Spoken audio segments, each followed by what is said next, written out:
Have you ever wondered how a man once feared as a terrorist of the early church became its most powerful voice? How does a persecutor become a preacher? How does God take a man with blood on his hands and make him the author of divine revelation? If you've ever doubted God's ability to use your past for his glory, the life of the Apostle Paul will shatter every excuse. Then Ananias answered, "Lord, I have heard from many about this man how much harm he has done to your saints in Jerusalem, and here he has authority from the chief priests to bind all who call on your name." But the Lord said to him, "Go, for he is a chosen vessel of mine to bear my name before Gentiles, kings, and the children of Israel." Acts 9:13-15. Paul's story begins not with holiness, but hostility. Before he was known as Paul, he was Saul of Tarsus, a man whose life mission was to destroy the very name of Jesus. He wasn't just misguided, he was militant, hunting down Christians with permission from religious leaders and dragging them to prison or death. This wasn't a man on the fence about faith. He was all in on hate, convinced he was doing God's work by eliminating the followers of Christ. Yet it was this man, this enemy of grace, that God handpicked to become his ambassador to the nations. God didn't choose Paul because of his goodness.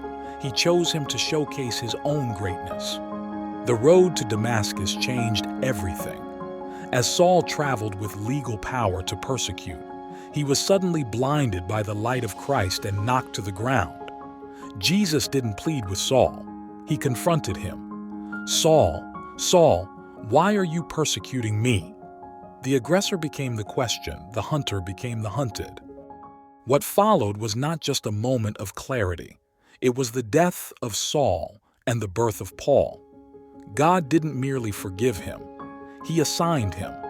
Ananias, fearful and reluctant, was told by the Lord that Saul was a chosen vessel of mine. Think about that. The church's greatest enemy was God's chosen instrument. Paul's conversion teaches us that no one is too far gone, too damaged, too stained by their past to be used by God. The grace that saved Paul wasn't cheap, it was confrontational. It stopped him in his tracks and gave him a new mission, not just to believe in Jesus, but to bear his name before Gentiles, kings, and Israel. The man who once caused Christians to tremble would later write most of the New Testament. He would be shipwrecked, beaten, imprisoned, and eventually executed for the very name he once tried to silence. That's not religious enthusiasm. That's the power of a transformed life. And yet, Paul never forgot who he was before Christ. He called himself the chief of sinners, a reminder that the mercy he preached was not theoretical. It was deeply personal.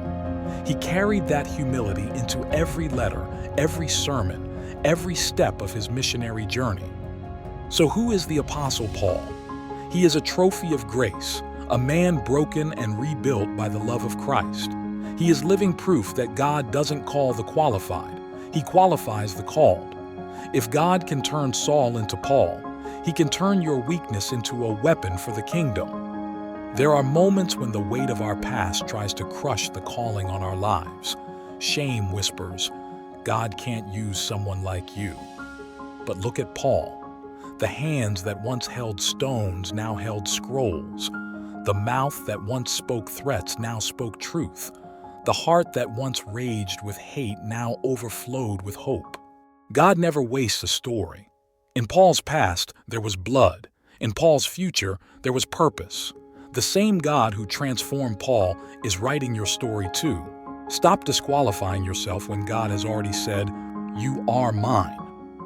The same voice that thundered on the Damascus road is still speaking today, and he's calling you not by your failure, but by your future.